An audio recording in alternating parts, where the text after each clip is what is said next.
আমাদের বাড়ির একটা উচ্ছে গাছ হয়েছে, তো এত উচ্ছে হয়েছে, এত পরিমাণে উচ্ছে হয়েছে। দেখুন দেখুন কিভাবে উচ্ছেগুলো ধরে হয়েছে, মানে এত উচ্ছে হয়েছে আমরা খেয়ে পাচ্ছি না। এই যে এই উচ্ছেগুলো এমন পেকে যায় না, মানে এটা পুরোটা আরেকটু পেকে যেত কদিন আগে না।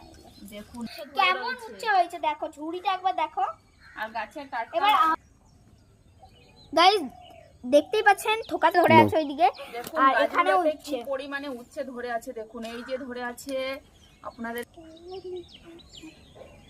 দেখছেন বন্ধুরা কি ধরে আছে এইটাতে। দেখুন এত ধরে না, দেখতে পাচ্ছেন তো? দেখুন দেখুন প্রত্যেকটা জায়গাতে যে এত উচ্ছে কেডি পোকার খেয়ে নেয়, উচ্ছেগুলো খেয়ে নেয়। তুই বেশি উলফাল বকিস না। দেখুন দেখুন বন্ধুরা, দেখুন পছন্দ কত যে তুলছি। দেখুন দেখতে পাচ্ছেন ঝুড়িতে তুলেছি আমি, আবার এই গাছের থেকে এই লঙ্কাও, টাটকা লঙ্কা তুলে নিয়ে এলাম গাছ থেকে। আরো গাছগুলো দেখানো আপনাদের হলো না। এবার আমি চলুন বেগুন গাছের বেগুনগুলো শুধু একবার দেখুন কি পরিমাণে গাছে বেগুন ধরেছে। দেখুন শুধু আপনারা দেখুন বেগুন, দেখুন মা আমি একটা তুলবো, আপনাদেরকে আগে দেখাচ্ছি বেগুনগুলো। গাছগুলোতে দেখুন বেগুন, টাটকা সবজি যে কি মিষ্টি সেটা যারা খায় শুধু তারাই জানে। আমরা শুধুমাত্র এগুলো ঘরে খাবারের জন্য এগুলো লাগানো হয়েছে আমাদের কাছে।